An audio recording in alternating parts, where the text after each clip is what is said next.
Good morning, ladies and gentlemen. It is a pure delight to welcome you to Wat Thai, Washington, D.C., the largest Thai temple in the Washington, D.C. area. Today, we will have a great opportunity to learn about Buddhism and practice meditation. We have with us a very kind monk who will be our Vipassana meditation teacher today, Dr. Pramahatanak Intisarn. He was ordained first as a novice and then as a monk 31 years ago in Thailand. He obtained his Bachelor of Arts from Mahachulalongkorn Buddhist University, Thailand.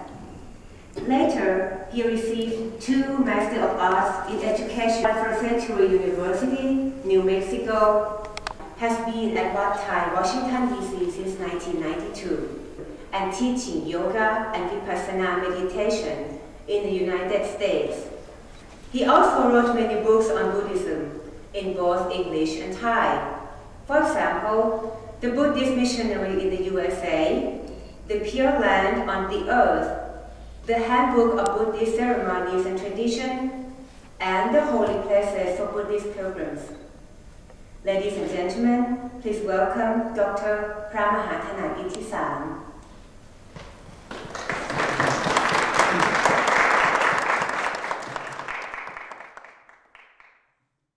Thank you very much for coming and visit us today. I hope that you will enjoy and we will share the knowledge and share the Buddhism in our tradition. And we call Wat Thai, Washington, D.C. because of important Thai temple in this area. Wat Thai, D.C. serve Thai community and other people who are interested in Buddhism. As I mentioned, Buddhism has many schools, many branches, but we are Theravada tradition or Hinayana school. As you know, there are 2 main schools, Mahayana and Theravada. But right now, let's bring up 2 or 3 branches as Vajrayana. Do you know Dalai Lama? That's the Vajrayana they call Dalai Lama, but actually Mahayana. So as in the history, Mahayanas moved from the north of India 300 years after the Buddha passed away. And flourished in Tibet, Japan, Korea, China, mainland China. The first place where the Mahayana Buddhists spread to. And from India, moved to the south and Southeast Asia. In Thailand, 95% South Buddhist territory. And the form of teaching, we try to preserve the old tradition. We didn't change anything since the time of the Buddha. Like the robe, as you see, the robe of the monk, the robe and the color and the style. And we can say that the oldest question in the world, 2,500 years ago, is this style of robe for the monk. But for other countries, they try to adapt, try to change according to the tradition, the climate, the religion. But the teaching is the same, like in Sri Lanka, Burma. We use language as the common in language, Pali word, to chant in Pali. This language is very old, used in the time of the Buddha, in Magadha state. Sometimes we call Magadha language, used in the Magadha. It's still in India right now they call Bihar state. After King Ashoka, he spread Buddhist tradition, the Buddha teaching emphasizing self-investigation. We don't talk much about religion. If you open the meaning of religion in dictionary, it is defined about relate to God or the Creator or the belief of system. But in Buddhism, we don't talk much about that. We talk about the educational system, how to develop mankind, develop from inside to outside, and develop from there. The Buddha found that happiness and suffering arise from the mind, and the suffering and mind itself that we call six senses doors, that we open to receive happiness and suffering all the time. There are two kinds of sickness in our life: bodily sickness and spiritual sickness. Bodily or some disease, okay, doctor can cure and deal with doctor, physical doctor. But for the spiritual or for the mind, how can we deal with it? The Buddha said how to find out the way out of this. How to overcome the spiritual sickness. Then he left the palace and seek the truth in the forest, realize the truth by himself. He practiced many schools at those times, because India is the land of religions actually. Brahmins, Jainism, and later on Sikhs and Islam and Hindus.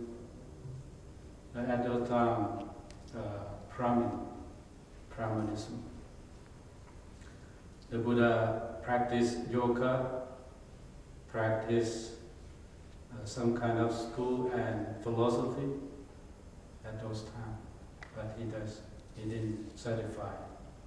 So he left and then practiced by look at the mind, look within, not pray to another thing outside world, but look within.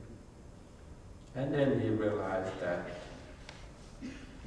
because of craving, desire, this is the cause of suffering, attached to things. So if we release, detach that thing, emotion resides. So he get enlightenment when he was 35 years old under the Bodhi. He taught his teaching about 45 years, and then he passed away at the age of 80 as normal.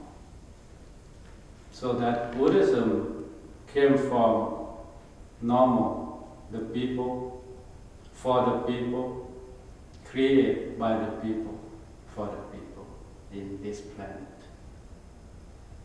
So try to understand that the origin of Buddhism from suffering and try to overcome suffering. You may think that, Buddhism taught only suffering, why not happiness? But Buddha said you have to know suffering first, and then you will enjoy happiness. If you don't know the night, how do you know the daylight?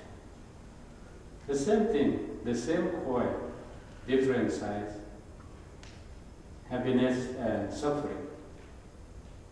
That's why in the Four Noble Truths, the important teaching in Buddhism, he mentioned that dukkha or suffering. When we face the problem is a suffering. Suffering is samudaya. That he found that the craving in. And after you know that the one path but 8 spokes, one wheel. You see the symbol Buddhism is a wheel. This means the Dhamma. And there are 8 spokes. This means the way to lead your life. Nibbana, the meaning is like blow out the candles. Finish. The suffering finish, the blowout. The meaning of Nibbana, like you blow out the flame of the candle. Finish. But before that, we have to practice 8 thought path. Okay? The way to practice in Buddhism, how to train the mind. Mind is a foreigner of an action. Mind is chief. Mind is master. Mind creates everything in the world. And also mind is destroyer if we use the mind in another way. Mind to be calm mind, clean mind, and cool mind. And then you will reach the states of happiness. But if you not do the opposite side, the greedy mind, the angry mind, that's leading to suffering. It's like the ox who carry the cart.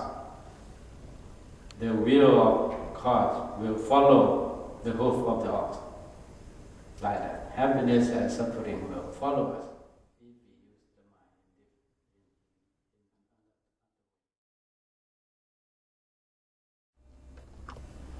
But don't force your breath, okay? Just breathe naturally, slowly, and fix your mind on the breath.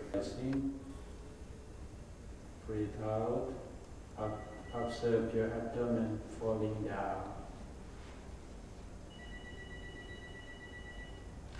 Relax your mind, relax your body. Relax your hands, relax your legs. Every part of your body is a moment. Don't cling to the past. It's gone already. And don't worry, in the future,